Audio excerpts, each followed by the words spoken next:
Hello students, welcome back.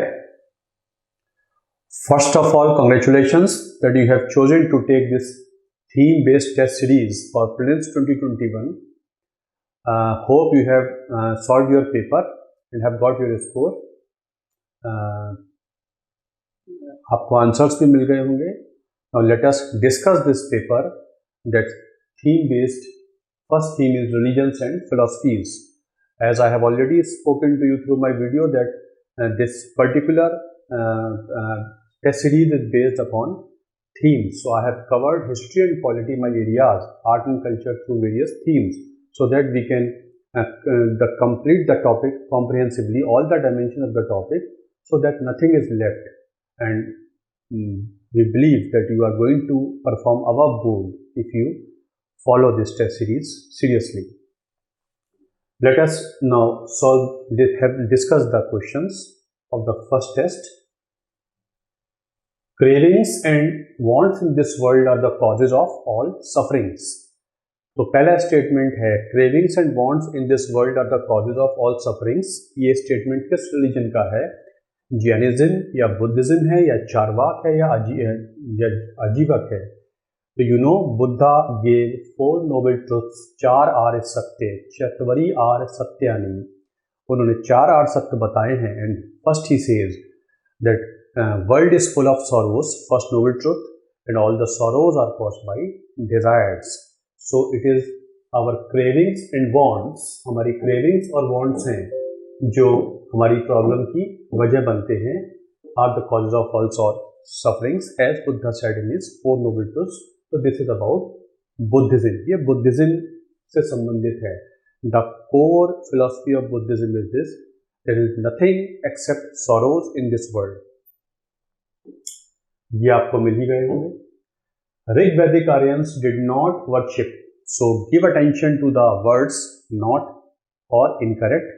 Sometimes we ignore them और we do not give attention and we commit a silly mistake, and silly mistake reduces your chances of qualifying. क्योंकि silly mistake आपने की है, किसी और ने नहीं की होगी.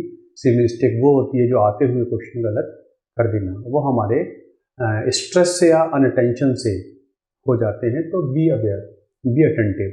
तो Rigvedic Aryans did not worship.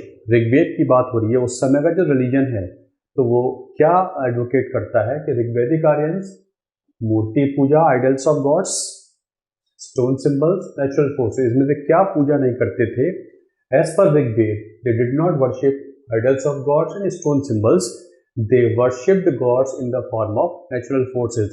All the Rigvedic gods which are 33 in number, they are personification of natural forces. The Rigvedic Aryans wanted to have blessings from natural forces, चाहे वो इंद्र हो, रेन गॉड हो, या अग्नि हो, या वरुण हो, control of cosmic order, या Usha हो, the goddess of dawn, and many more others are there. So third is correct, first is and second are not correct. They did not worship.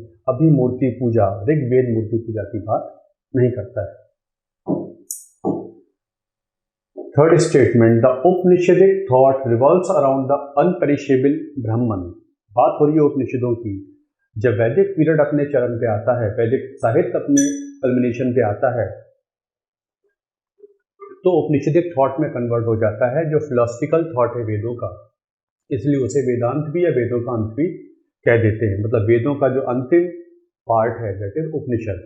तो ये उपनिषदिक फिलोसफी है. ये कह रहे हैं कि उपनिषदिक फिलोसफी रिवॉल्व्स अराउंड अनपेरिशेबल ब्रह्मन. ब्रह्म, ब्रह्मा ने परमात्मा, ब्राह्मण नहीं है, ब्रह्म है, और वो इंडिस्ट्रक्टिबल है, अनपेरिशेबल है, कभी खत्म नहीं होते.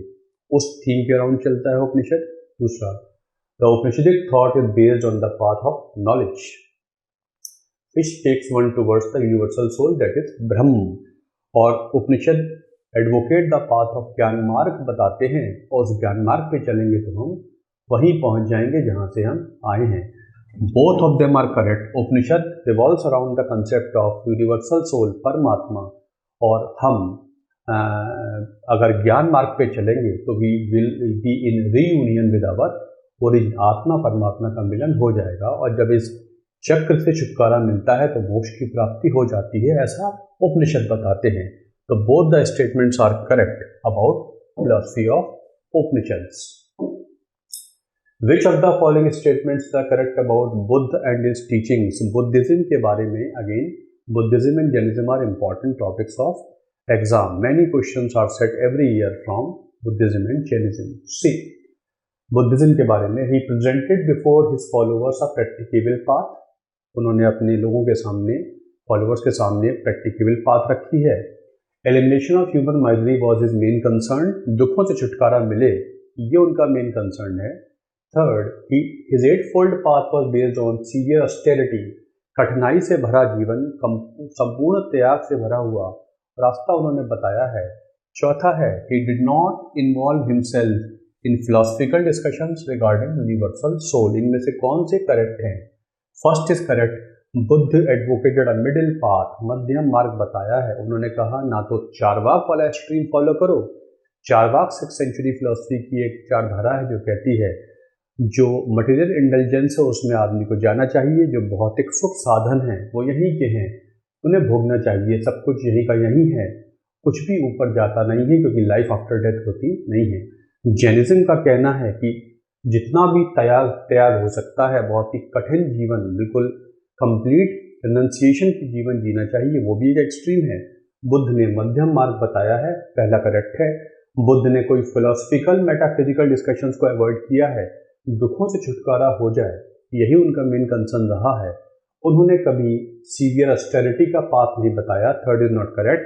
Yes, he never involve himself in metaphysical discussions. और बुद्धिज्म में तो सोल पे विश्वास होता ही नहीं है, तो थर्ड भी करेक्ट है. He did not involve himself, उनके एग्नोस्टिक माना जाता है. He never himself committed himself about the existence of God, but neither did he say he is not there not did he say he is there. ऐसा agnosticism कहलाता है, non committal to the existence of God. So third is not correct. 1, 2, 4 are correct.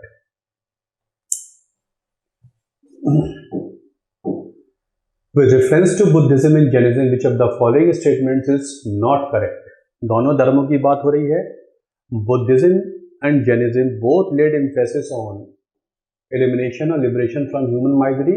पहला statement. Both at some time had royal patronages. उनको राजाओं का संरक्षण समय समय पर मिलता रहा. Both with the efforts of kings and monks could spread outside India. राजाओं और मॉन्क्स के जरिए भारत के बाहर भी दोनों धर्म गए और both of them was spread in the similar socio-economic and political conditions. दोनों का उद्गम कुछ सेम हालातों में हुआ है, चाहे वो पॉलिटिकल हो या सोशियो इकोनॉमिक हो. तो कौन सा सही है? पहला तो स्ट्रेट अवे सही है. दोनों ही उस समय के परेशानियों से लोगों को निजात दिलाने के लिए काम कर रहे थे. करेक्ट. दोनों के ही राजा संरक्षण रहे हैं, चाहे अशोक हो, चाहे कनिष्क हो या पाल राजा हो बंगाल के, बुद्धिज्म को संरक्षण दिया है. और उधर चंद्रगुप्त मौर्य हो जैनिज्म के लिए, या किंग खारवेल हो कलिंग के, या फिर राष्ट्रकूट राजा हो, उन लोगों ने भी जैनिज्म को संरक्षण दिया, या गुजरात के कुछ शासक हो, तो ये भी सही है. Buddhism could go outside India with the efforts of Ashoka and Kanishka, but ऐसा कोई राजा या मॉन्क जैनिज्म को भारत के बाहर नहीं ले गए हैं. जैनिज्म ने मिशनरी एक्टिविटीज अंडरटेक नहीं की हैं. थर्ड करेक्ट नहीं है. और दोनों का उद्गम इससे हालातों में होता है जब 6th सेंचुरी BC का समय है, जब ट्रेड एग्रीकल्चर बहुत बड़े स्तर पर डेवलप हो रहा है. ऐसे में वेल्थ जनरेशन हुई है और इनइक्वलिटी डेवलप होती है. किसी के पास वेल्थ है, किसी के पास वेल्थ नहीं है, जिससे पॉवर्टी आती है. और पॉवर्टी आती है तो सफरिंग साथ लाती है. उन्हीं सफरिंग्स को जो लोग फील कर रहे हैं उससे ही निकालने की वजह से ये धर्म प्रोपाउंड हुए थे. तो दोनों का उद्गम सेम हालातों में होता है. डी भी करेक्ट है, सी करेक्ट नहीं है. Which of the following persons places words were associated with life of Gautam Buddha? एक बहुत स्पेशल एरिया है जो रिपीटेड भी है, कई बार यूपीएससी में आ जाता है. गौतम बुद्ध से संबंधित लाइफ इवेंट्स या लोग या जगहें जहां वो गए या उनसे संबंधित कौन लोग या जगहें हैं. तो एक क्वेश्चन ऐसा, अलारकल्म, वैशाली, आनंद, गांधारण, उज्जैन, इनमें से कौन से उनके जीवन से सीधे संबंधित थे? अलारकल्म उनके टीचर हैं. जब वो 6 साल अपने घर से निकल चुके हैं और भ्रमण पे हैं, वॉन्डरिंग हैं, इधर उधर घूम रहे हैं, तब उनको मेडिटेशन सिखाया था उनके टीचर अलारकल्म ने. वैशाली वो कई बार विजिट करते हैं यहाँ, आम्रपाली को वो डांसर को बुद्धिज्म में कन्वर्ट करते हैं, आनंद उनके फेवरेट डिसाइपल हैं, गांधार में उनकी ट्रैवल कभी नहीं हुई है, इवन दो गांधार आर्ट एक बहुत इंपॉर्टेंट एरिया बुद्धिज्म के लिए हो जाता है, Buddhism could become part of Gandhar, but Buddha himself never traveled down to Gandhar, northwest India. He was to go to Ujjain, he was in Mathura, and the king of Avanti, Ujjain, that is Pradyotta Mahasen, wanted Buddha to come to Ujjain. Buddha, being ill, could not go and sent his Shishya Mahakachayan, so he could never go to Ujjain. So 4 and 5 he could not visit, and उनके life event से संबंधित नहीं है, लेकिन first second third उनसे संबंधित हुआ करते हैं. Hope you are getting these things. Consider the following statements about Jainism and its teaching. Jainism से संबंधित ये statements हैं. For monks, there was an emphasis on strict adherence to core principles. Jainism में जो पंच महाव्रत हैं, उनमें जो monks वगैरह हैं, उनके लिए तो बहुत पंच महाव्रत और 5 cardinal principles. तो जो मॉन्क्स हैं उनके लिए इनकी फॉलोइंग बहुत स्ट्रिक्ट होनी चाहिए, लेकिन जो कॉमन फॉलोवर्स हैं उन्हीं के लिए 5 प्रिंसिपल्स उतने स्ट्रिक्टली फॉलो ना हो, उनके लिए इतनी स्ट्रिक्ट ओबीडियंस नहीं बताई गई है. Both are correct. In Jainism there are 5 principles. First is called ahimsa, do not kill. Second is called satya, do not lie. Third is called asteya, do not steal. Fourth is called aparigraha, do not be bonded with anything in this world. Fifth is brahmacharya, that is be in control and follow continence, limit, control. ये कहलाते हैं 5 principles of Jainism. जो monks हो गए हैं उनको इन्हें बहुत हाईएस्ट लेवल पे फॉलो करना पड़ेगा, थोड़ी सी भी मार्जिन नहीं है, लीनियंसी नहीं है. Be strict in following these principles. लेकिन जो लोग ये फॉलोवर्स हैं जिनको उपासक कहा गया है, उनके लिए ये थोड़ा सा स्ट्रिक्टनेस थोड़ी सी लूज है, मतलब ग्रस्त जीवन में भी आप इन्हें फॉलो कर सकते हैं, उनके लिए इतनी स्ट्रिक्टनेस नहीं बताई गई है. उनके संदर्भ में कहलाते हैं ये अणुव्रत. अणु मतलब छोटा. So mahavrata and anuvrata are teachings of Jainism. In the context of lay followers, common people, it is called anuvrata. In the context of monks they are called mahavrata. 5 cardinal principles of Jainism.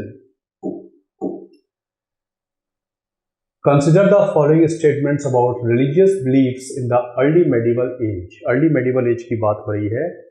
The challenge to Buddhism and Jainism in South India was posed by Shankaracharya, who reformulated the Hindu philosophy.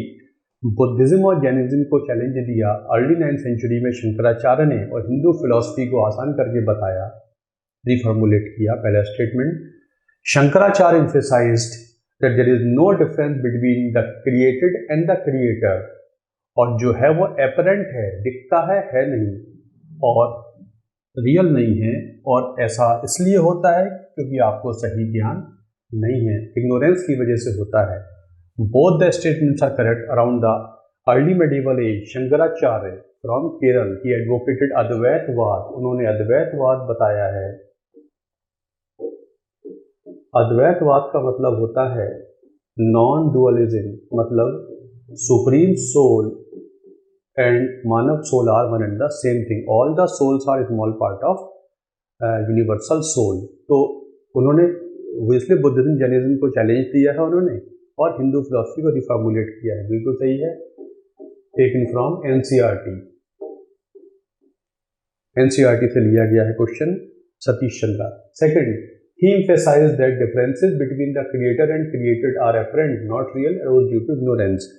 क्योंकि right knowledge नहीं है, अज्ञानता के वश you are taking God and his creation as 2 different things, जबकि वो अद्वैत हैं, द्वैत नहीं है. तो both are correct.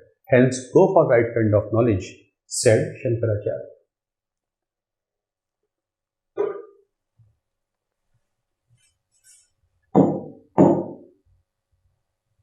Ramanuj in South India, in Chola Empire, 11th century, argued that the grace of God was more important than having knowledge about Him to have attain salvation. Ramanuja ने भी एक रास्ता बताया है, उन्होंने बोला है there should be unconditional surrender to God to have His grace.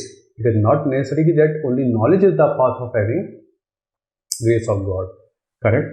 He further argued that path of bhakti was open to all irrespective of caste. याद रखेंगे, भक्ति मूवमेंट हो या सूफी मूवमेंट हो, कास्ट रिस्ट्रिक्शंस किसी ने नहीं लगाई हैं, तो ये बिल्कुल सही है।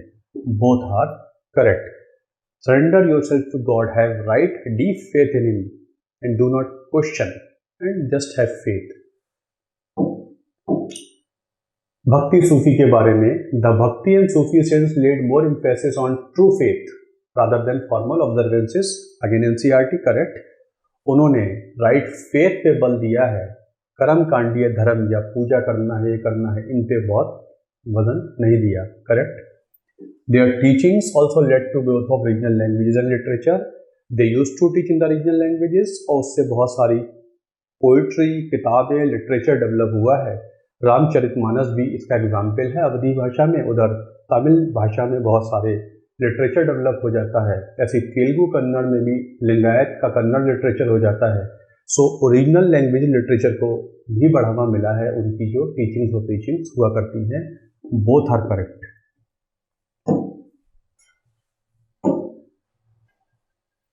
टर्म्स या फ्रेजेस से भी क्वेश्चंस आ जाते हैं, बहुत कॉमन एरिया है ये भी क्वेश्चंस का। आई have taken certain terms from the glossary part of various books. NCERT में भी हैं, आर एस शर्मा में भी है, रोमिला थापर में भी है, वहाँ से स्ट्रेट अवे क्वेश्चंस आए हैं, तो I have taken them from there. ये सूफिज्म से रिलेटेड कुछ टर्म्स हैं, इनके मीनिंग मैच करिए, इनमें कौन से इनकरेक्टली मैच्ड हैं। पीर टीचर, सिलसिला एबोर्ड ऑफ टीचर, जहाँ टीचर रहते हैं, खानकाहा आइडियोलॉजिकल स्कूल। सो पीर माने टीचर होता ही है, पीर मुरीद परंपरा, टीचर डिसाइपल सिस्टम पे चलता है भक्ति एंड सूफी। करेक्ट है। सिलसिला माने होता है आइडियोलॉजिकल स्कूल। सिलसिला शब्द का मतलब होता है सीरीज। एक टीचर अपने वली मतलब अपने आने वाले टीचर को नॉमिनेट करके जाते हैं, तो सिलसिला माने होता है आइडियोलॉजिकल स्कूल। चिश्तिया सिलसिला, नक्शबंदिया सिलसिला, कादरिया सिलसिला। और खानकाह होती है जहाँ टीचर रहते हैं, कि उनकी जगह, जैसे निज़ामुद्दीन औलिया निज़ामुद्दीन उनके नाम पर पड़ा, उनकी खानकाह थी। तो second third are not correctly matched is the answer. Following statements about Lingayat sect, है ना, लिंगायत कर्नाटक में 12th सेंचुरी के आसपास एक लिंगायत सेक्ट वासवा ने इसे प्रोपाउंड किया है, एडवोकेट किया है। इसके बारे में the followers did not follow idol worship and caste system. Correct है। मूर्ति पूजा और कास्ट सिस्टम को फॉलो नहीं करते हैं लिंगायत। कर्नाटक का एक संप्रदाय है, बहुत पॉलिटिकली डोमिनेटिंग है वहाँ पर। और they did not practice cremation system to dispose of their dead. वो अपनी डेड बॉडीज को जलाते नहीं हैं। दोनों ही सही हैं उनके बारे में। Lingayat another important topic, again from NCERT class 12th। Which of the above statements are correct? Both are correct, दोनों ही सही हैं लिंगायत के बारे में। It was propounded by Vasava, Lingayat संप्रदाय ऑफ कर्नाटक। गुरु नानक का भक्ति Saint lead emphasis on. Guru Nanak ने अपनी प्रीचिंग्स दी हैं, और उनका ये कहना था कि purity of conduct and character is very very important to have the grace of God. Means always follow the right path, and without a teacher you can not have grace of God. तो निर्गुण भक्ति Saint, निर्गुण माने निराकार हैं God, तो दोनों ही features important हैं गुरु नानक की टीचिंग्स में। Both are correct. Again NCERT based question. Medieval India के भक्ति के बारे में अगेन क्वेश्चन। रामानुज का अगला dimension. Ramanuja founded Shri Vaishnava movement. Correct. ऐसे स्टेटमेंट आए, आप करेक्ट लगा दीजिए, या C founded. He disagreed with Shankaracharya philosophy that knowledge was the only means of liberation from rebirth. बिल्कुल सही है। वो डिसएग्री करते हैं कि नॉलेज नहीं, unconditional surrender to God is also path of having his grace. दोनों ही सही है रामानुज के बारे में। Sufis led strict adherence to shariat laws and rejected musical gatherings. सूफीवाद में दो तरीके के स्कूल होते हैं, Bashara, Beshara. According to shariat laws and without shariat. शरीयत को फॉलो नहीं करते, बेशरा। तो ये पहला स्टेटमेंट कहता है कि जो सूफी स्कूल है वो शरीयत को स्ट्रिक्टली फॉलो करते हैं और म्यूजिक अन इस्लामिक है तो वो फॉलो नहीं करते हैं। चिश्तिया जो सबसे बड़ा इम्पॉर्टेंट स्कूल हुआ सूफीवाद का भारत में, they included music as a part of their silsila. तो first statement is not correct, even though they followed shariat but still they deviated a bit from this shariat laws. A Vaishnavite saint Chaitanya in Bengal popularized Kirtan. Music was an important element of Bhakti and Sufi movement. और चैतन्य महाप्रभु जो बंगाल में हुए उन्होंने कीर्तन system develop किया है। ये पहला सही है, ये पहला गलत है, दूसरा सही है। Second is correct, the Chishtiya silsila followed music. Alvar and Nayanar saint, Tamil Nadu में भक्ति सिस्टम शुरू होता है। अलवार सेंट, अलवार विष्णु की भक्ति करते हैं जो तमिलनाडु में डेवलप हुआ है, और उन्हीं में एक अलवार संतों में एक अंडाल नाम की वीमेन सेंट होती हैं। दोनों सही हैं। Andal was very very important women saint and they use to do bhakti of lord Vishnu in Tamil Nadu in the early medieval age और after post Gupta period they got developed. Consider the statements about differences between Buddhism and Jainism. The Jaina doctrine of Syadvad is based on having multiple perspectives of a notion, whereas Buddhist doctrine of dependent origination attributes every action to some cause behind it. बताइए पहला statement. दूसरा, Buddhism does not believe in living life of hardships and extreme penances, whereas in Jainism, for purification of soul, even slow starvation can be resorted to. तो पहला statement, syadvada theory of maybe, syadvada Jaina philosophy है जिसमें अनेकांतवाद भी कह देते हैं उसे, उसमें बोला गया है एक चीज के कई पहलू हो सकते हैं समझने के, there can be multiple perspectives of a particular notion, anekantavada भी कहते हैं। एलिफेंट को जिसने पूंछ टच की उसने कहा रस्सी है, जिसने पैर पकड़ा उसने कहा पिलर है, सभी ने एक ही चीज को समझा और अपना अपना मीनिंग दिया है। तो there can be many perspective of a notion, correct. Buddhism की जो मेन फिलॉसफी है कहलाती है प्रतीत संपुद्धपाद और थ्योरी ऑफ डिपेंडेंट ओरिजिनेशन, जिसके अनुसार हर एक्शन का पीछे कारण होता है, अकारण कुछ भी नहीं होता, because sorrows are caused by desires. तो बोथ आर करेक्ट। बुद्धिज्म ने हमेशा मिडिल पाथ की बात की है, उन्होंने हार्डशिप की लाइफ की बात नहीं की है। और जैनिज्म में कहा जाता है as soon as soul becomes pure it gets liberated, when soul is born it gets bonded with the karmas, it attracts karmas towards it, इससे इम्प्योर हो जाती है। उसको इम्प्योरिटी को हटाने के कई सारे रास्ते होते हैं, एक त्रिरत्न भी होता है, right knowledge, right faith, right action. जो बात बताइए, एक पाथ होता है if you do not eat anything until you die, sallekhana जिसे कहते हैं, इससे भी सोल प्योर होती है, और जब सोल प्योर होती है तो लिबरेशन मिल जाती है। Both are correct about philosophies. My purpose is to teach you through these question so that you are comprehensively prepared for the exam. Rigvedic Aryans having immense faith in the benevolence of God prayed them for what? Rigveda के Arya god की प्रार्थना किस लिए करते थे? Wealth, prosperity, victory over non Aryans, cattle wealth या union with supreme soul. So they used to pray to God for wealth and prosperity करते थे, जो नॉन आर्यन फोल्ड के लोग हैं उन पर विजय प्राप्त हो, इंद्र से ये भी प्रार्थना करते हैं, और पशुधन उनके पास हो जाए, वो प्रजा और पशु के लिए प्रार्थना करते हैं, हेल्थ और वेल्थ के लिए करते हैं। लेकिन अभी कोई स्पिरिचुअलिज्म नहीं आया है, वहाँ कोई सुप्रीम सोल की बात नहीं होती है। तो first, second, third is correct. Give me more sons and give me cattle wealth, जिसके पास जितने ज़्यादा कैटल होंगे वो गोमत हो जाएगा, और गोमत का मतलब होता है रिच मैन संस्कृत में। सभी गोमत बनना चाहते हैं, प्रजा पशु की कामना करते हैं। Religion was materialistic not spiritual, अभी स्पिरिचुअलिज्म डेवलप नहीं हुआ है। First, second and third. Consider the following statements about Buddhist teaching. The doctrine of Four Noble Truths was based on the causes of sufferings and pain and their ending. जो 4 are सत्य हैं वो यही बताते हैं कि डिजायर्स की वजह से सफरिंग है और सफरिंग ऐसे हटाई जा सकती है, correct. World is full of sorrows, sorrows are caused by desires, if you follow this 8-fold path you will get rid of sorrows, correct है। The ethical notions so taught were based on following the rules of varna, varna व्यवस्था को बुद्ध ने follow नहीं किया है। Irrespective of your social background you can become part of my संघ religion. तो ये कास्ट सिस्टम, वर्ड सिस्टम को उन्होंने बल्कि निगेट किया है, रिजेक्ट किया है। तो सेकंड इज नॉट करेक्ट, और जो पहला है वो सही है, तो सेकंड करेक्ट नहीं है, first is correct, C is the answer. Caste system को रिजेक्ट किया है, बट उसे खत्म करने के लिए कोई बहुत सोशल रिफॉर्म जैसी चीज नहीं हो पाई।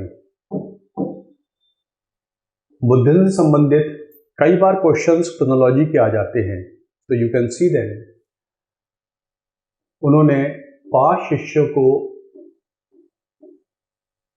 अपने उपदेश दिए हैं और दुनिया से अपने संबंध विच्छेद किए हैं और विक्ट्री ओवर वर्ल्डली डिजायर, इनको एक ऑर्डर में लगाइए। क्रोनोलॉजी के क्वेश्चंस आने लगे हैं यूपीएससी में, आसान हो जाते हैं, कई बार डिफिकल्ट भी होते हैं। तो बुद्ध के जीवन में 5 इंपॉर्टेंट इवेंट होते हैं, उनको एक ऑर्डर में लगाइए। जब उन्होंने 5 लोगों को उपदेश दिए हैं, इसे कहते हैं धर्म चक्र प्रवर्तन। धर्म चक्र मतलब रिलीजन शुरू हुआ है। और जब उन्होंने अपना घर छोड़ा है तो इसे कहते हैं महाअभिनिष्क्रमण, ही लेफ्ट होम, अपने दुनियावी जीवन संबंध खत्म किया है उन्होंने। और जब उन्होंने निर्वाण प्राप्त किया है, बोध गया में ज्ञान प्राप्त हुआ है, इसे कहते हैं निर्वाण। निर्वाण का मतलब है एक्सटेंशन ऑफ डिजायर, सो जो इच्छाएं हैं उनका दफन हो जाना, उस फ्लेम ऑफ डिजायर्स का बुझ जाना इज कॉल्ड निर्वाण। तो सबसे पहले he left home, then he gave attend nirvana, then he whatever he understood he started preaching. So it is 231 C is the answer. Buddhism के संप्रदाय, एक बहुत कॉमन क्वेश्चन आने लगा है जैनिज्म और बुद्धिज्म के संप्रदाय से संबंधित। तो बुद्धिज्म के जो छोटे छोटे संप्रदाय हैं, the school of Mahasanghika attributes all sorts of supernatural human powers to Buddha. Second Buddhist council में आइडियोलॉजिकल डिवाइड हुआ है बुद्धिज्म में। Theravada school old Buddhism follow करना चाहता है, लेकिन एक नया स्कूल कहता है वो महासंघिक कहलाते हैं। वो लोग बुद्ध को मूर्ति के तौर पे या भगवान के तौर पे पूजना शुरू कर देते हैं, तो ये सही है। इन द महायान स्कूल, जो आगे चल के महायान हो जाएगा, importance is attached to bodhisattva. Mahayana Buddhism में बोधिसत्वों पे इंपॉर्टेंस दी गई है। और the main attribute of a bodhisattva lotus bearer is compassion. Bodhisattva वो होते हैं जो अपने लिबरेशन को डिले कर देते हैं ताकि और लोगों को राइट पाथ पे लाया जा सके। वो करुणा के प्रिंसिपल पे काम करते हैं, कंपैशन पे। तो फर्स्ट इज करेक्ट, महासंघिक, जो आगे चल के महायान फिलॉसफी में कन्वर्ट हो जाता है। बोधिसत्व में विश्वास किया जाता है महायान स्कूल में। और बोधिसत्व पदम पाणी, लोटस बियर, पदम उनके हाथ में लोटस है, तो लोटस बियरर हैं पद्म पाणी। ही is holding a lotus in his hands. NCERT में फोटो दी हुई है, अजंता में पेंटिंग भी है। तो वो कंपैशन के प्रिंसिपल पे चलते हैं। तो तीनों ही सही हैं, 1, 2 और 3 तीनों ही सही हैं बुद्धिज्म के बारे में। The Gupta Kings followed a policy of tolerance toward different religious sects like Buddhism. Now about Gupta period, even though they were followers of Vaishnavism, still they were sensitive enough to give tolerant enough for और Buddhism के बारे में है, बिल्कुल सही है। Mahayana Buddhism during Gupta period had come to acquire many features of Hinduism. NCERT की sentences से क्वेश्चन बना है बुद्धिज्म, गुप्ता रिलीजन के बारे में। बहुत से जो गुप्ता, सभी वैष्णविज्म फॉलो करते हैं, बट बुद्धिज्म को भी सपोर्ट किया है। नालंदा महाविहार कुमारगुप्त ने ही बनवाया है, जो बुद्धिज्म का सबसे इम्पोर्टेंट सेंटर हो जाएगा। और महायान बुद्धिज्म गुप्ता पीरियड में कुछ हिंदू धर्म से चीज़ें ले लेता है, कुछ कर्म कांडीय हो जाता है, रिचुअलिस्टिक हो जाता है, ये भी सही है। बोथ आर करेक्ट, दोनों ही सही हैं। The Gupta kings followed a policy of tolerance toward different religious sects. We find no example of persecution of followers of Buddhism, Jainism.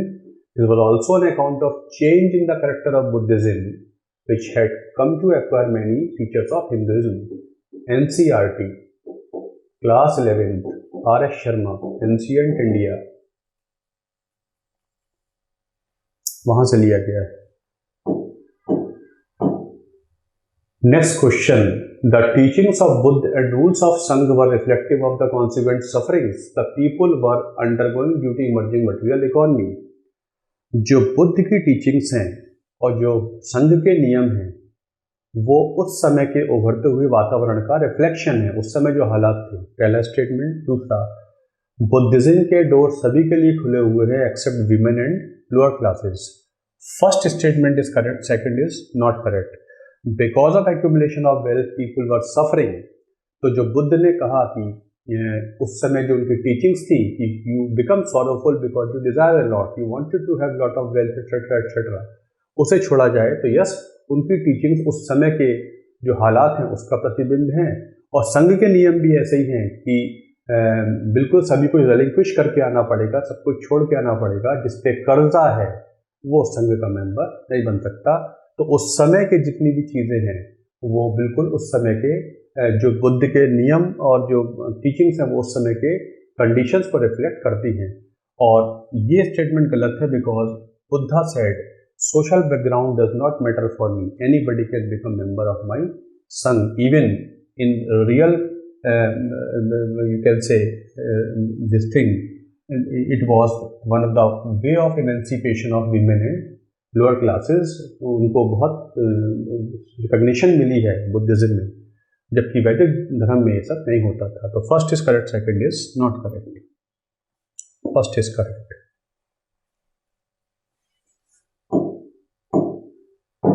You can read it from NCERT, वहीं से लिया है paragraph पूरा. Which of the following is और not correct about Buddhism? Theravada Buddhism did not believe in deification of Buddha. अभी बताया second Buddhist council में थेरावाद और महासंघिक में डिवीजन हो जाता है. थेरा माने पाली भाषा में होता है बॉय, मतलब वो बुद्धिस्ट मॉन्क्स जो बुद्ध की सिंबल वर्शिप करना चाहते हैं, मूर्ति पूजा नहीं करना चाहते, वो थेरावाद बुद्धिज्म कहलाते थे. तो वो बुद्ध को देवता तुल्य नहीं मानते हैं. बिल्कुल करेक्ट है. Nirvana means union of soul with universal soul. Buddhism में निर्वाण का मतलब अभी बताया मैंने आपको. ये वैदिक रिलीजन में तो होता है कि निर्वाण का मतलब सोल का परमात्मा से मिल जाना, बट बुद्धिज्म में निर्वाण का मतलब होता है एक्सटिंक्शन ऑफ डिजायर. तो second is not correct, only first is correct. तो नॉट करेक्ट कौन सा है? Second. B is the answer. Jainism के बारे में है. Cosmic rise and fall is the will of a supreme being is one of the principles of Jainism. Jainism के 5 principles हैं, उसमें से एक ये है कि ये जो उतार चढ़ाव है दुनिया के, कभी अच्छा वक्त है कभी बुरा वक्त है, ये एक सुप्रीम सोल की बीइंग की विल है, उनकी इच्छा है. Strict adherence to 5 principles is necessary for all. तो ये तो आप एकदम ही काट देंगे. मैंने अभी बताया जो मॉन्क्स हैं उनके लिए महाव्रत हैं, उपासक के लिए ये अणुव्रत हैं. तो सेकंड एकदम खत्म हो जाता है. सुप्रीम बीइंग जैसी कोई चीज जैनिज्म में नहीं होती है. World is not created by anybody. और जो ये उतार चढ़ाव है ये मानव होता है, अब सतपड़ी उस सतपड़ी होती है. There are periods of rise and periods of fall. When the mankind starts deviating from the righteous path, then come path finders. जब मानव गलत रास्ते पे चलने लगता है तो उसे सही रास्ते पे लाने के लिए आते हैं पाथ फाइंडर्स, कहलाते हैं नीर ग्रंथ, और दे आर कॉल्ड तीर्थंकर. तीर्थंकर, दे आर कॉल्ड तीर्थंकर्स. रास्ता पार लगा देते हैं. तो सुप्रीम बीइंग जैसी कोई चीज जैनिज्म में नहीं होती. जिन में बिलीव करते हैं, जिन माने होता है conqueror. So first is not correct, second is not correct. तो दोनों ही करेक्ट नहीं है. डी.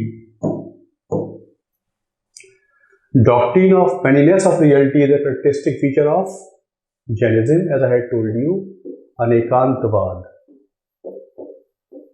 एक चीज के कई पहलू हो सकते हैं. Theory of many sidedness.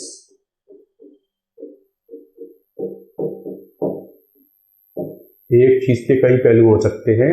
It also gives some sort of democratic functioning, एक चीज को अलग तरीके से देखा जा सकता है। तो anekantavada, philosophy of Jainism, you can have different perspective, you can have your point of view, I can have my point of view. So यहीं से निकलता है theory of democratic thinking also.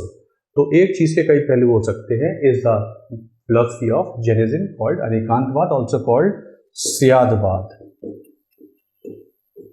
Theory of maybe, ये भी सही हो सकता है, ये भी सही हो सकता है, ये भी सही हो सकता है। सो it is Jainism. Buddhist doctrine of Pratitya Samputpad or dependent origination is clearly contained in which noble truth? 4 noble truth है, उसमें से जो फिलॉसफी है डिपेंडेंट ओरिजिनेशन का या प्रतीत संपुतपाद कहते हैं, किस नोबल ट्रुथ में साफ साफ दिखाई पड़ती है? First is world is full of sorrows, second noble truth is sorrows are caused by desires, और ये थ्योरी कहती है every action has a cause behind it, और सेकंड नोबल ट्रुथ कहती है sorrows are caused by desires. So the typical philosophy of Buddhism, that is called theory of dependent origination or Pratitya Samputpad, is hidden in second noble truth. All the sorrows are caused by desires. This is main philosophy of Jainism. Second noble truth is all the sorrows are caused by desires, और ये philosophy कहती है every action has a cause behind it, अकारण कुछ भी नहीं होता। Which of the following are associated with Jainism? स्यादवाद, सप्तवाद, अनेकांतवाद, थेरावाद। आप जान चुके हैं, बताने की नीड नहीं है, ये तीनों जैनिज्म के हैं, और थेरावाद बुद्धिज्म का एक सेक्ट हुआ करता है। I have explained you in the earlier questions. Consider the following statements about bhakti tradition initiated by Alvars and Nayanars, है ना, तमिलनाडु में अलवार विष्णु भक्ति, नयनार शिव भक्ति, उनके बारे में स्टेटमेंट्स हैं। दे प्रोपेगेटेड भक्ति of an abstract form of God, निर्गुण भक्ति की वो एडवोकेट करते हैं भक्ति। These saints through their compositions also disregarded the inequalities of caste system. पहले बताया भक्ति मूवमेंट में कास्ट रिस्ट्रिक्शंस नहीं होती हैं, तो पहला स्टेटमेंट बिल्कुल, सेकंड स्टेटमेंट करेक्ट है। ये सगुण भक्ति के सेंट हुआ करते हैं और ये गॉड को आइडल फॉर्म में पूजा करते हैं, इसलिए ये एब्स्ट्रैक्ट फॉर्म में नहीं करते हैं, आकार है गॉड का। तो पहला स्टेटमेंट सही नहीं है, सेकंड स्टेटमेंट सही है। तो कौन सा सही है इसमें? सेकंड।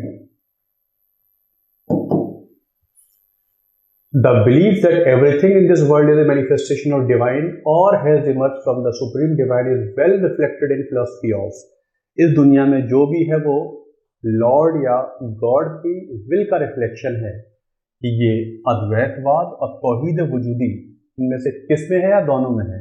अद्वैतवाद मैंने आपको बताया कि every soul is a part of universal soul, और एक सूफी फिलॉसफी है तौहीद वजूदी, जिसका मतलब होता है यूनिटी ऑफ बीइंग। ये भी एक तौहीद माने होता है यूनिटी, वजूद माने existence, so unity of being, both of them say the same thing, everything is manifestation of the will of God. तो यूनिटी ऑफ ये तौहीद वजूदी सूफिस्टिक फिलॉसफी है, इसका मतलब होता है unity of being. So both of them are of similar inclination, both are correct. Again from NCERT, Satish Chandra. There was a concept of one supreme God with a host of subsidiaries. Rigvedic religion की बात हो रही है, एक supreme God है और उनके आसपास सब्सिडरी छोटे छोटे देवी देवता हैं, एक ये स्टेटमेंट। दूसरा, मैजिकल इफेक्ट ऑफ हिम्स, जो मंत्र हैं उनको बोलने से मैजिकल इफेक्ट होता है, ये ऋग्वैदिक रिलीजन के बारे में स्टेटमेंट है। As you know, there was no concept of supreme god in the Rigveda. 33 gods की बात की गई है, जो उस समय जिसकी इन्वोकेशन करना है, जो इम्पॉर्टेंट है उस समय वही, उसको जिसकी प्रेयर हो रही होती है वही इंपॉर्टेंट हो जाता है। कोई सुप्रीम गॉड की बात, hierarchy of gods are not part of Rigvedic tradition. इसे कहते हैं kathenotheism, no supreme God, whosoever is being invoked becomes the supreme, जिसकी पूजा है वही सुप्रीम है। This system is called kathenotheism. तो और जो मंत्र पढ़े जा रहे हैं वो गॉड की प्रेज में पढ़े जा रहे हैं, वो तो अथर्ववेद में होगा जब मंत्रों का मैजिकल एंगल भी डेवलप हो जाएगा। तो अभी ऋग्वेद में ऐसा नहीं है। First is correct, second is ये भी गलत है और ये भी गलत है, दोनों ही गलत है। Following statements regarding the belief system of Buddhism and Vedic religion around 6th century BC. वैदिक रिलीजन और लेटर वैदिक रिलीजन और बुद्धिज्म के बारे में बात हो रही है 6th century BC के आसपास। बोथ एक्सेप्टेड चेंजलेसनेस ऑफ सोल, आत्मा बिल्कुल नष्ट नहीं हो सकती है, दोनों ये मानते हैं। अपने आप गलत हो गया, बुद्धिज्म में तो सोल की बात होती नहीं है। वैदिक रिलीजन कहता है कि सोल अनपेरिशेबल है। Both subscribe to the same concept regarding law of karma, ये सही है। वैदिक रिलीजन में तो लॉ ऑफ कर्मा होता ही है, जैसा करोगे वैसा भरोगे, और बुद्धिज्म में भी बुद्ध ने बोला है you shall reap as you sow. इसलिए सेकंड स्टेटमेंट दोनों के संदर्भ में सही है, पहला सही नहीं है, तो सेकंड इज करेक्ट।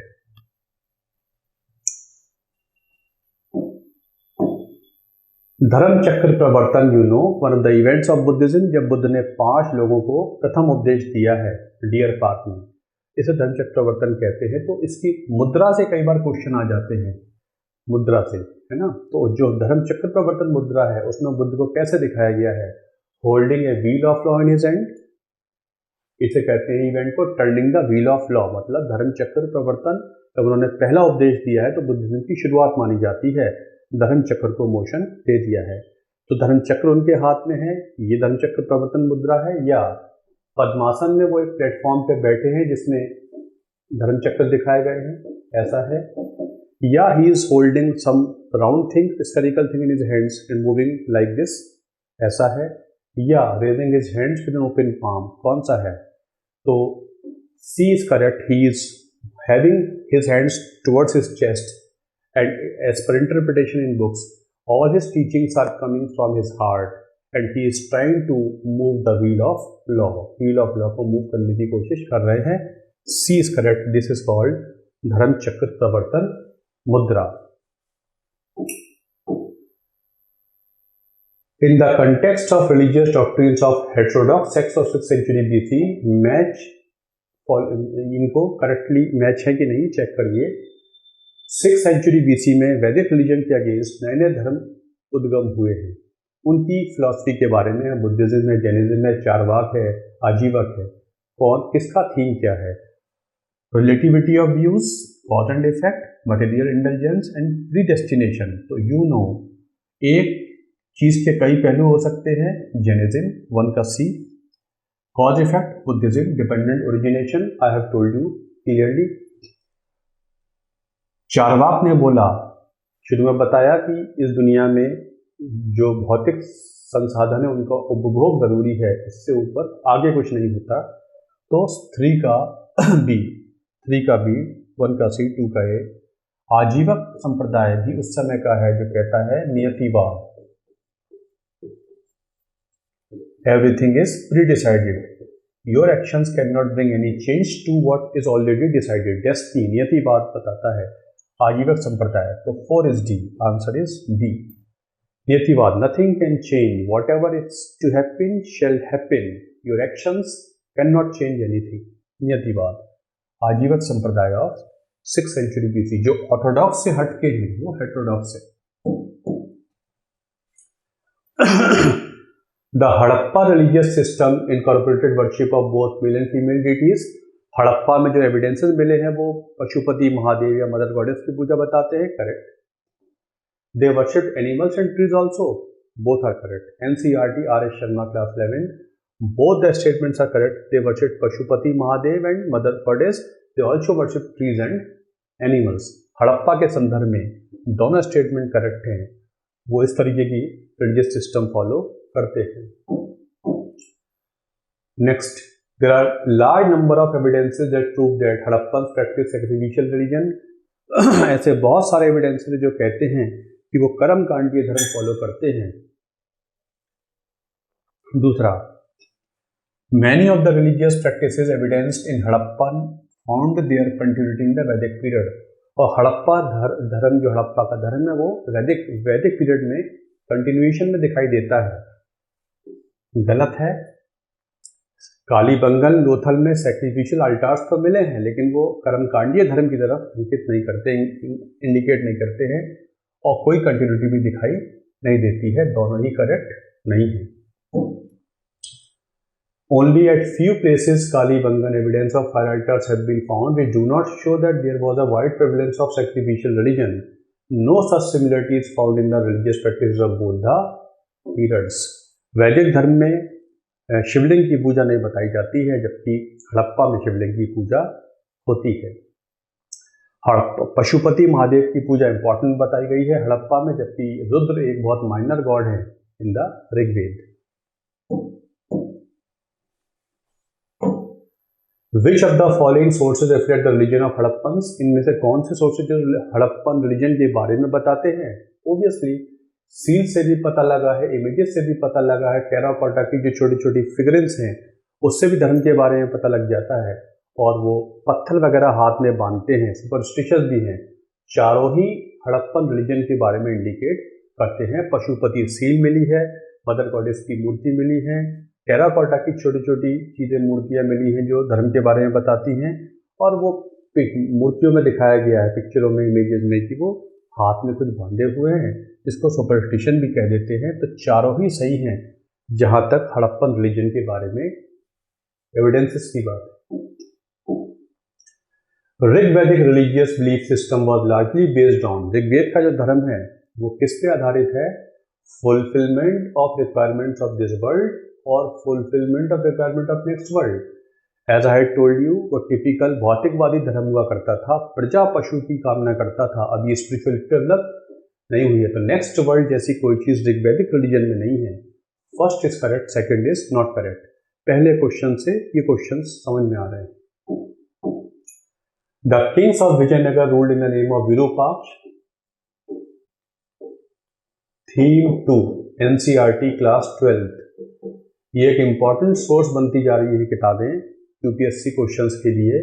वहाँ से मैं बॉक्स में जो इन्फॉर्मेशन होती है या जो कंटेंट है उससे क्वेश्चन लेता हूँ। The kings of Vijayanagara ruled in the name of Virupaksha सबसे इंपॉर्टेंट डीटी है विजयनगर की। तो वो किस गॉड के डीटी हैं? शैविज्म के हैं, वैष्णविज्म के हैं, जैनिज्म के हैं।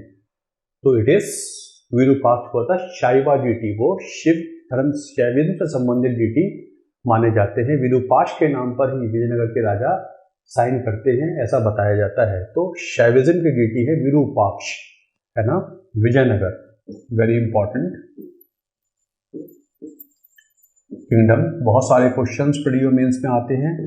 अभी अभी ये डिस्ट्रिक्ट बन गया है। विजयनगर का आर्किटेक्चर या कल्चर हम्पी में दिखाई देता है, अब ये अलग डिस्ट्रिक्ट बना दिया गया है। Recently it has become a new district Vijayanagara, world heritage site है यूनेस्को की। तो it is Virupaksha is a Shaiva DT.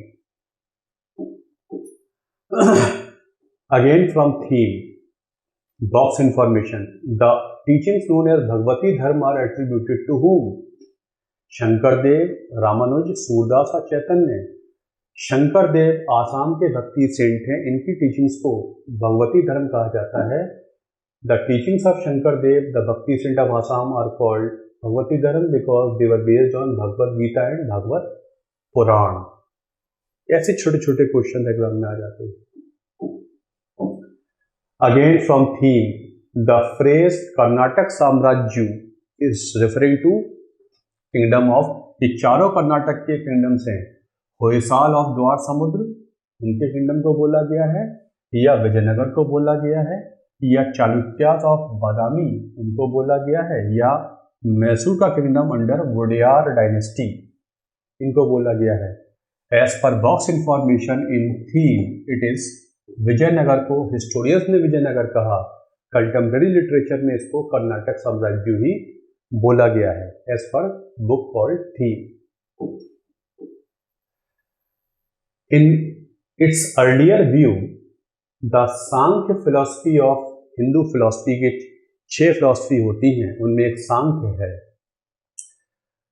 Sankhya philosophy का जो अर्लियर व्यू है जैनिज्म, सिमिलरिटी शो करते हैं in their conception of this world. ये दुनिया की उत्पत्ति कैसे हुई, सांख्य और जैनिज्म एक ही मत में है। दोनों ही कहते हैं कि इस दुनिया को बनाने वाली कोई डिवाइन एजेंसी नहीं है। Both did not attribute origin of this world to any divine agency. Jainism में बोला जाता है there is no creator of this world, ये दुनिया अपने ही आप चलती है, इसका कोई क्रिएटर नहीं है। सांख्य फिलॉसफी में भी यही बोला गया है, कोई डिवाइन एजेंसी इस वर्ल्ड को बनाने वाली नहीं है। बाद में सांख्य फिलॉसफी थीस्टिक हो गई, गॉड में विश्वास करने लगी। Initially they did not believe in any divine agency. So both the statements are correct. शुरू में वो दोनों ही गॉड जैसी एजेंसी में विश्वास नहीं करते हैं। Both are correct.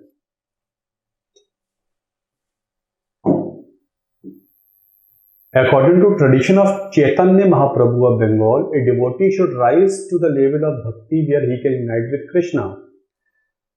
Chaitanya Mahaprabhu जिन्होंने बंगाल में भक्ति मूवमेंट चलाया, वो कहते हैं भक्ति के लेटर पे चढ़ते जाओ और उस दशा में पहुंचो जब कृष्णा से यूनिटी हो जाए। करेक्ट है। The tradition of Chaitanya was influenced by caste restrictions of medieval Bengal. Medieval Bengal में caste restrictions तो बहुत सारी हैं, but no bhakti saint followed caste restrictions. तो ये गलत है, पहला सही है। He remained around this time. यहाँ से भी क्वेश्चन आ जाता है कि भक्ति सेंट दूसरी सेंटों का क्रोनोलॉजिकल ऑर्डर लगवा लेते हैं। The earliest manifestation of Bhakti movement during medieval India was evident in Bhakti movement कहाँ शुरू हुआ, सबसे पहले कहाँ एविडेंस मिल जाते हैं? क्या रामानुज माने गए हैं, अलवार और नैनार सेठ माने गए हैं, या फिर महाराष्ट्र में ये संत ज्ञानेश्वर हैं, या नॉर्दर्न इंडिया में है रामानंद? तो it is Tamil Nadu, Alvar and Nayanar saint. Early medieval age और लेट एंशिएंट एज में शुरुआत हो जाती है, तो इट इज तमिलनाडु। आसान सा question. Varkari and Dharkari were look devotional bhakti of Vithoba. Varkari and Dharkari ये डिवोशनल भक्ति के ग्रुप हैं किसके? विठोबा, है ना। विठोबा जो है गॉड है महाराष्ट्र में, विष्णु के देवता माने जाते हैं, लॉर्ड विष्णु के। उनके ही फॉलोअर्स वरकारी एंड धारकरी कहलाते हैं। विठोबा इंपॉर्टेंट। ये अगेन थीम से क्वेश्चन है। टर्म्स और उनके मीनिंग। अलवार का मतलब इमर्स्ड इन गॉड्स, नैनार का मतलब हीरोज ऑफ शिवा, वीर शैवास का मतलब leaders who are devotees of Shiva. क्या सही है इसमें? As per themes 2 NCERT class 12, Alvar who are immersed in gods सही है। नैनार का मतलब होता है leaders who are devotees of Shiva, दोनों शिवा में है तो मैंने कंफ्यूज किया। Vira Shaivas heroes of Shiva. तो ये दोनों करेक्टली मैच्ड नहीं है, only one is correctly matched. C is the answer. According to the belief system of bhakti saints Kabir and Guru Nanak, Kabir और गुरु नानक के अनुसार ग्रेस ऑफ गॉड पाने के लिए इनमें से क्या जरूरी नहीं है? सन्यासी का जीवन जीना, life of an ascetic is necessary, और शास्त्रीय ज्ञान जरूरी है, स्क्रिप्चुरल नॉलेज, और तीर्थ यात्राएं जरूरी हैं, या necessity of having a teacher और पीर। तो all the 3 are not part of their teachings.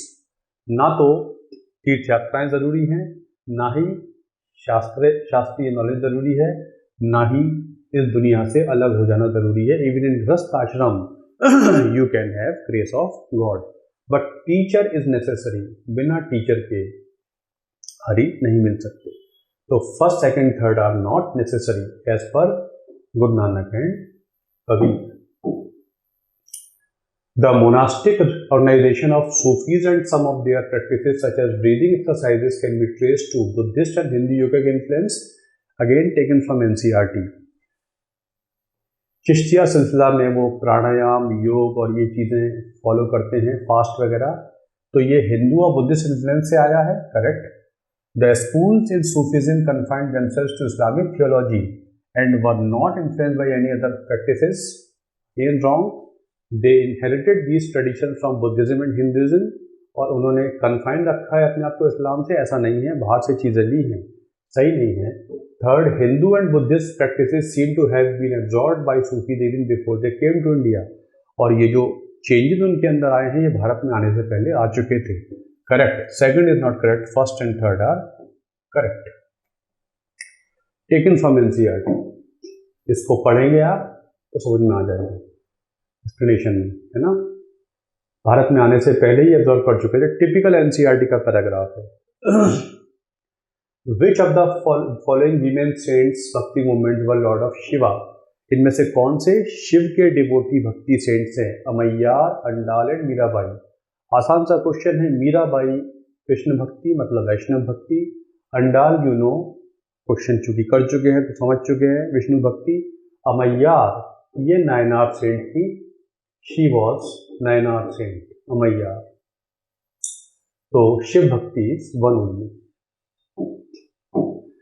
In the context of medieval religious movement, the term जंगमाद stood for, कई बार फ्रेजेस पे क्वेश्चन आते हैं।